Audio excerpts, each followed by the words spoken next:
नारी जीवन हाय तेरी यही कहानी, आंचल में है दूध और आंख में पानी। नारी का जीवन जीना बड़ा कठिन है। नारी के जीवन को जीना एक साधना है। बचपन में माता पिता के अधीन, बड़ी हुई तो भाइयों के अधीन, विवाह हुआ तो पति के अधीन, पूरा जीवन अधीनता में ही निकल जाता है। और जो परायधीन है उसको सपने में भी सुख नहीं मिलता। इसलिए नारी जीवन एक साधना है। एक उखाड़ करके दूसरे नारी भी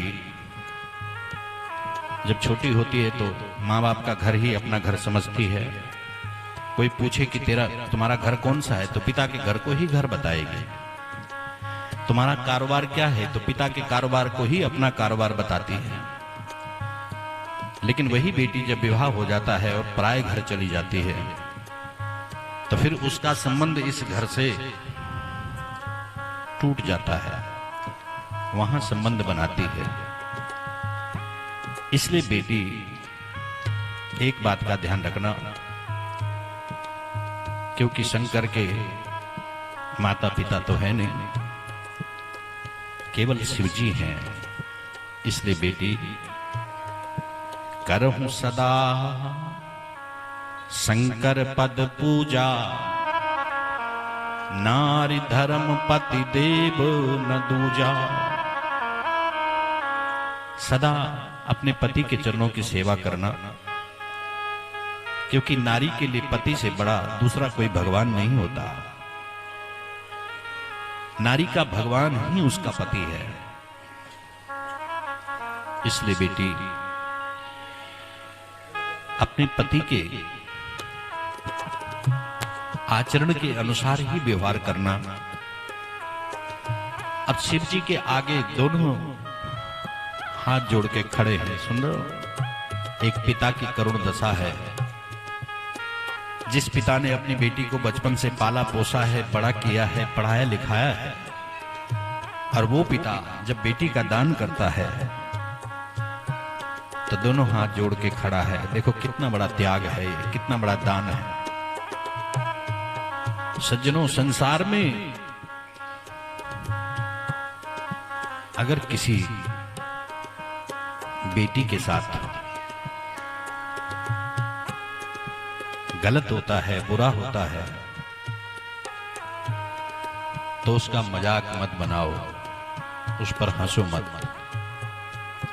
न जाने कब भगवान कौन सा चक्र चलाता है। दूसरे के दुख पर हंसना नहीं चाहिए। कई लोग तो मनोरंजन का साधन बना लेते हैं, लेकिन किसी बेटी के साथ बुरा हो, उसमें अपनी बेटी का दर्शन करो। याद करो, जब हम भी अपनी बेटी को घर से विदा करते हैं उस समय क्या सोचते हैं। माता पिता के दोनों हाथ जुड़े हुए हैं, शिव जी के आगे खड़े हैं, अपनी जवान बेटी आपको अर्पण कर रहे हैं, लेकिन फिर भी रो रहा है। शिव जी से बोले, भोलेनाथ आपसे कुछ मांगना है, हमारे पास देने के लिए कुछ नहीं है। बस ये बेटी है जिसका हम दान आपको कर रहे हैं, लेकिन हमें उल्टा आपसे कुछ मांगना है। शिव जी बोले, कहो क्या मांगना है, क्या कहना चाहते हैं। हिमाचल मैना बोले, यद्यपि हमने अपनी बेटी को पूरे संस्कार दिए हैं, लेकिन हे महाराज, यदि कभी इससे भूल हो जाए तो इसे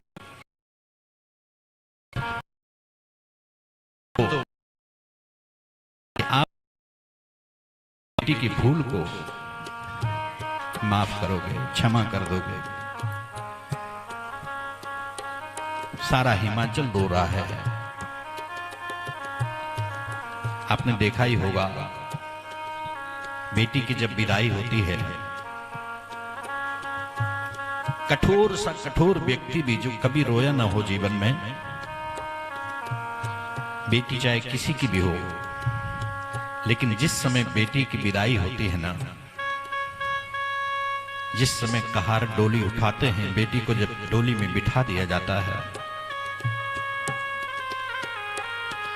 उस समय तो पत्थर हृदय वाला भी रोने लग जाता है।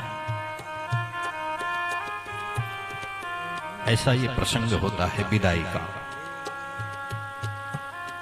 हिमाचल मैना अपनी बेटी को लेकर आए, डोली में बिठाया, कहारों ने डोली उठाई, बारात चलने लगी। हिमाचल मैना दोनों डोली पकड़ करके साथ साथ में चलने लगे, रोते हुए। पशु पक्षी भी रो रहे हैं, हिमाचल का हर प्राणी रो रहा है, क्योंकि उमा का व्यवहार ही इतना सुंदर था। पूरा नगर रो रहा है। बारात चलने लगी, पहाड़ों में चलते चलते बहुत दूर पहुंच गए। ब्रह्मा जी ने कहा, हिमाचल मैना को आप जाइए, बहुत दूर आ गए हो, अब आप जाओ। हिमाचल मैना वहीं खड़े हो गए। दूर तक जहां तक बेटी की डोली दिखाई दी, वहां तक देखते रहे। आंखों से जब डोली ओझल हो गई, मैना बोली, चलो वापस। एक दूसरे को सहारा देते हुए वापस आते हैं।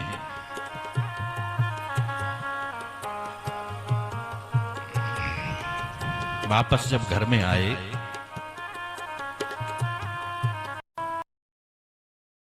मैना ने कहा, कहां उमा, अभी अभी तो विदा करके आ रहे हो। बिठाया, पूरी रात भर दोनों रोते रहे, एक दूसरे को सांत्वना देते रहे कि भगवान शंकर की बारात कैलाश पहुंची है। और तुलसी बाबा ने लिखा,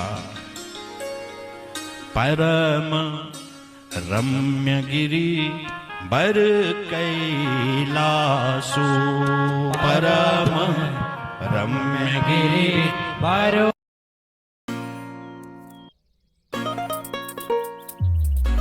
नाइस ना? सुनील सर